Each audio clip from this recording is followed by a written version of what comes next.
আমার ছেলেটা আয়াতি নাই। ছোট্ট রামিম সকালে ঘর থেকে বের হয়েছিল দাদার দোকানে গিয়ে চা রুটি খেতে। তার মা হয়তো ভেবেছিলেন একটু পরেই আবার ফিরবে তার ছেলে, কিন্তু কে জানতো এটাই হবে তার শেষ যাওয়া। কয়েকজন যুবকের নির্মম নির্যাতনে 10 ঘন্টা মৃত্যুর সঙ্গে লড়াই করে থেমে যায় মাত্র 9 বছরের একটি নিষ্পাপ প্রাণ। বাচ্চাটি হয়তো জানতও না কেন হলো সে এমন নির্মম নির্যাতনের শিকার। নরসিংদীর পলাশ উপজেলার গজারিয়া গ্রামের মাজিদুলের ছেলে রামিম প্রতিদিনের মতো গেল 6 মে সকালে তার দাদার দোকানে গিয়েছিল চা রুটি খেতে। এ সময় পাশের একটি ব্যাটারি চালিত অটোরিকশার গ্যারেজ থেকে সবুজ, ফয়সাল, বাবু ও শিশির তাকে জোর করে টেনে হিঁচড়ে নিয়ে যায় ভেতরে। আমি আর হাত দিতে দাদা গো, দাদা আমার মাইলে বা আমারে ধরো, আমি হাতটা লাগাই পাইছি না। আইলে কইয়া বোধ হয় এক কোয়ার্টার মেল গেছে আছে, ইয়ার সময় খালি কইতাছে গো দাদা আমার কোথায় লাগছে। স্বজনদের দাবি গাড়ির চাকায় হাওয়া দেওয়ার মেশিন দিয়ে শিশুটির পায়ুপথ ও মুখে জোরপূর্বক বাতাস প্রবেশ করানো হলে তার চিৎকারে আশপাশের মানুষ ছুটে এসে গুরুতর অবস্থায় প্রথমে নেয় নরসিংদী জেলা হাসপাতালে। পরে অবস্থার অবনতি হলে দ্রুত পাঠানো হয় ঢাকা মেডিকেল কলেজ হাসপাতালে। প্রায় 10 ঘন্টার মৃত্যুর সঙ্গে লড়াই করে মারা যায় রামিম। ছেলের এমন মর্মান্তিক মৃত্যুতে ভেঙে পড়েছে তার বাবা মা।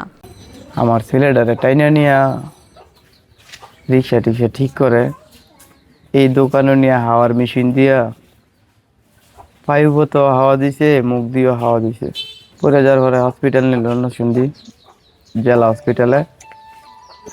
পরে জেলা হসপিটালে রাখে নাই, বলছে আপনারা ঢাকা নিয়ে নেন। ঢাকা নিয়ে গেলাম, বলতে ভাই রোগীর অবস্থা খুবই খারাপ, যে প্রেশারটা দিছে হাওয়া দিয়া সের ভিতরে আগেই নষ্ট করে ফেলছে।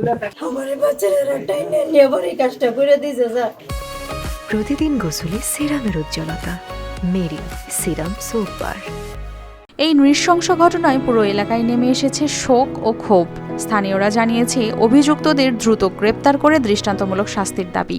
এই ধরনের কাম মানুষের পর্যায়ে পড়ে না, সে জানোয়ার ছাড়া আর কিচ্ছু না। ছেলেটাকে দোকান থেকে জোরপূর্বক ধরে নিয়ে এই কাজটা করছে, আমরা ইয়ার বিচার চাই।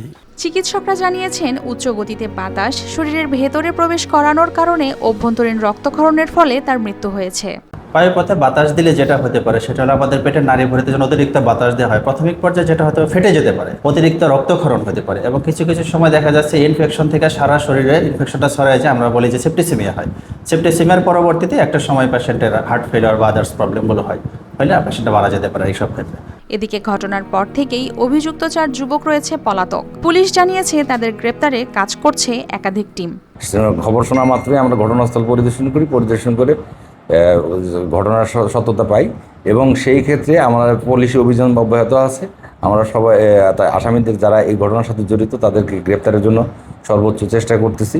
যত দ্রুত গতিতে সম্ভব, দ্রুততম সময়ের মধ্যে সম্ভব আমরা আসামিদেরকে গ্রেপ্তার করব। ছোট্ট রামিম হয়তো জানতো না চা রুটি খেতে বের হয়ে ফেরা হবে না আর ঘরে। তার অকাল মৃত্যুতে কাঁদছে পুরো এলাকা। প্রত্যেকের একটাই প্রশ্ন, কতটা নির্মম হলে মানুষ এমন কাজ করতে পারে।